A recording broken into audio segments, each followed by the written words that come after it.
dalam sholat Jumat. Sekiranya kita pahami, mengerti nilai daripada salat Jumat ini,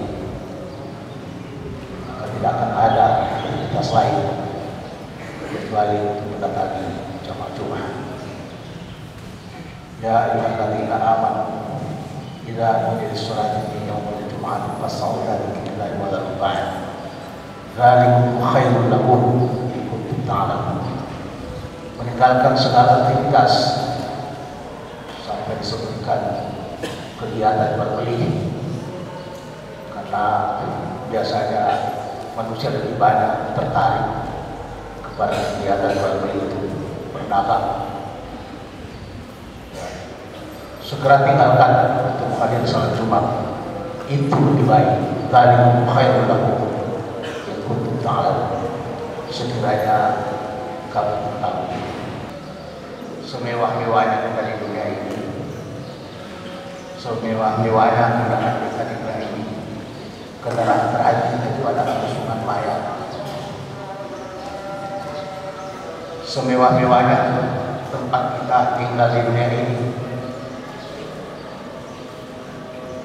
tapi pada akhirnya tempat kita ada yang lahan yang sangat sempit. Kita berjuangkan mati-matian untuk memperoleh kenikmatan di dunia yang hanya sesaat, sementara kita tidak berpikir serius bagaimana mempersiapkan kegantian itu selamanya. Kita akan menghadap Allah Subhanahu wa Ta'ala dengan membawa secara kain. Dan yang berbahagia, Allah Subhanahu wa Ta'ala berfirman, A'udzubillahi minasyaitonir rajim.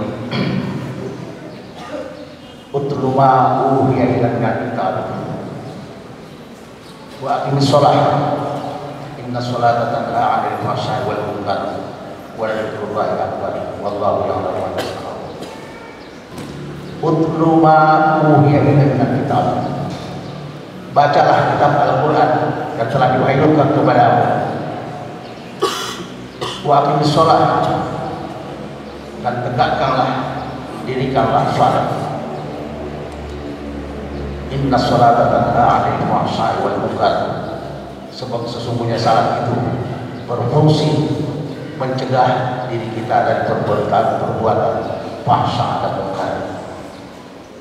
Wa dzikrullahi akbar, dan sungguh mengingat Allah, yakni salat itu lebih utama nilainya daripada ibadah-ibadah yang lain.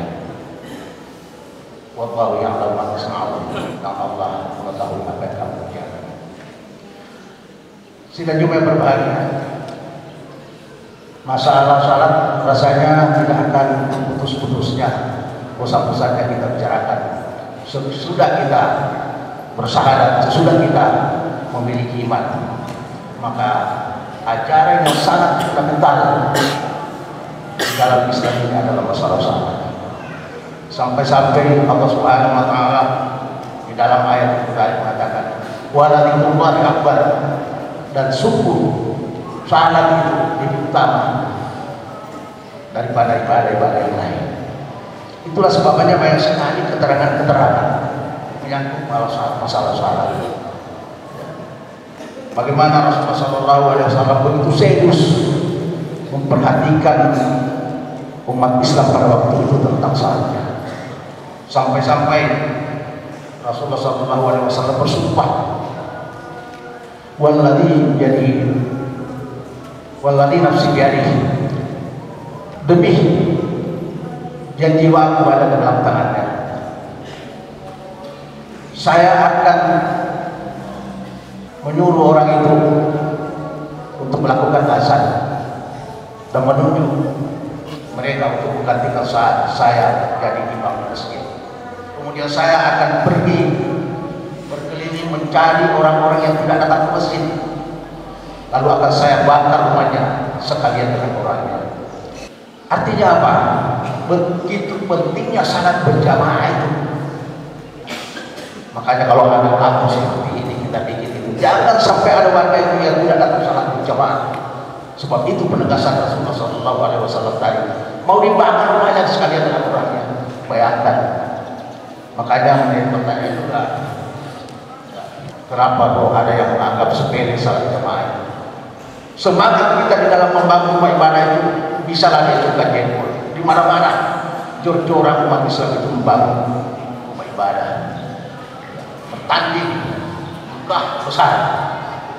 Sayangnya semangat membangun rumah ibadah itu tidak diimbangi dengan semangat meramaikan jemaah. Perhatikanlah di mana-mana dibangun masjid besar-besar, tapi kalau kita melihat sedang yang berbahagia jamaahnya hanya berapa orang saja. Apalagi salat subuh. Padahal salat subuh adalah salah satu yang dikatakan oleh Rasulullah SAW, sekiranya kamu tahu, artinya ada dua salat yang sangat berat bagi orang munafik, yaitu salat isya dengan salat subuh. Tapi sekiranya mereka mengetahui bagaimana nilainya salat isya dan salat subuh itu, mereka akan datang ke masjid menghadiri salat itu meskipun dalam keadaan berangkat. Bayangkan sudah yang berbahagia. Kita tidak berangkat, ada sepeda motor kita, ada kendaraan kita, tapi luar biasa malasnya kita datang hadir salat biasa, masuk tadi salat subuh dan salat isya. Masya Allah, sudah juga yang berbahagia.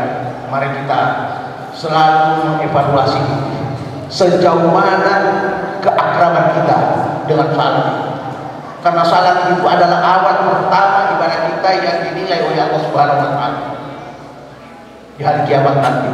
Sebelum ibadah-ibadah yang lain, sebelum amal-amal yang lain diperiksa, yang diperiksa itu adalah salat. Kalau salat kita diterima, insya Allah amal-amal kita yang lain tidak perlu diperiksa lagi, akan diterima oleh Allah Subhanahu wa Ta'ala.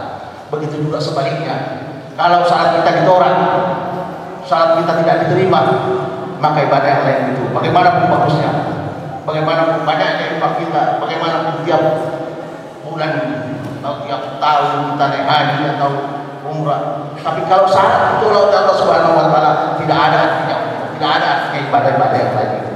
Begitu pentingnya sudah juga berbahagia salat. Makanya Rasulullah SAW berpesan, memerintahkan kepada kita supaya memerintahkan anak kita baru kita sudah harus dikirim untuk dekat akrab dengan salat. Bahkan Rasulullah mengatakan, kalau tidak salat pada umur 10 tahun, pukul dia. Kita diberikan izin untuk memukul anak pada waktu umur 10 tahun sudah tidak salat. Betapa pentingnya membangun akrab terhadap salat. Mulai anak sedini mungkin kita arahkan anak kita dan keluarga kita.